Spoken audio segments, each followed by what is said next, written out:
Hello everyone and welcome back to the channel. Last time we studied coelom and today we will talk about body segmentation. It is also a very important topic with respect to NEET and also your exams, school exams. So segmentation is of two types. One is pseudo segmentation and another is metameric segmentation.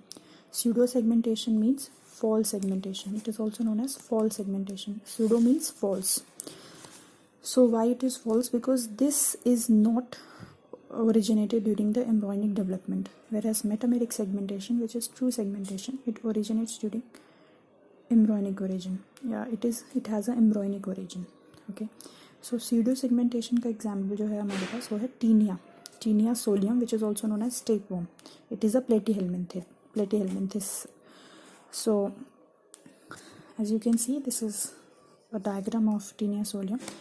The head of the Taenia solium is known as scolex, and then is the neck region, and after that is the body region.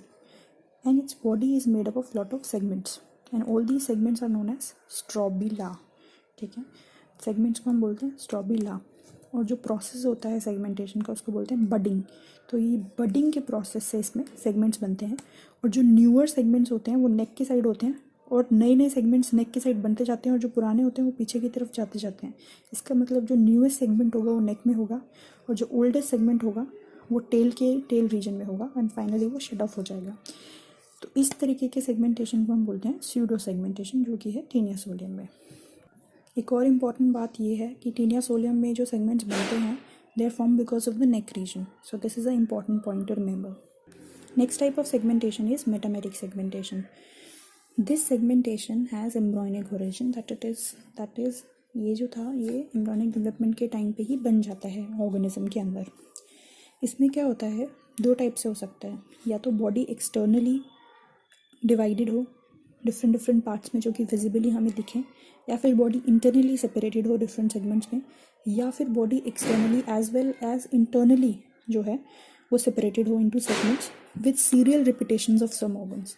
It means body के अंदर segments होंगे, और उन हर segment के अंदर जो organs present होंगे वो हर सेगमेंट में रिपीट हो रहे होंगे. ठीक है, इसका एग्जाम्पल है एनेलिडा. एनेलिडा में क्या होता है, एनेलिडा में एग्जाम्पल है अर्थवॉर्म. अर्थवॉर्म के अंदर ट्रू सेगमेंटेशन मिलती है, या ट्रू मेटामेरिक सेगमेंटेशन मिलती है. ट्रू मेटामेरिक सेगमेंटेशन का मतलब है कि इसमें जो सेगमेंट्स हैं वो internally as well as externally divided हैं, जबकि अर्थ्रोपोडा जो है उसके अंदर ओनली एक्सटर्नल सेगमेंटेशन मिलती है. और कॉर्डेट्स जिसमें कि हम भी आते हैं, हमारे अंदर सिर्फ इंटरनल सेगमेंटेशन है. ठीक है, बॉडी सेगमेंटेशन एक इम्पॉर्टेंट टॉपिक है. अगर हम कंसिडर करें नीट में तो इससे आप एक्सपेक्ट कर सकते हो एक मल्टीपल चॉइस क्वेश्चन. तो इसमें आपको एग्जाम्पल याद रखना है, और साथ ही साथ आपको ये भी याद रखना है जो मैंने आपको बताया कि what is the process. It is budding and the buds are formed or the strobila are formed because of the neck region. So the metameric segmentation is also important for the NEET point of view, and also for the exam point of view, your school exams. So this was all for body segmentation. Now here's a question for you all, that what is hemocoel. और इस question का answer आप मुझे comment section में कर सकते हैं, और इस क्वेश्चन का आंसर मैं आपको नेक्स्ट वीडियो में दूंगी. Thank you so much for watching. In the next video we will talk about organ systems.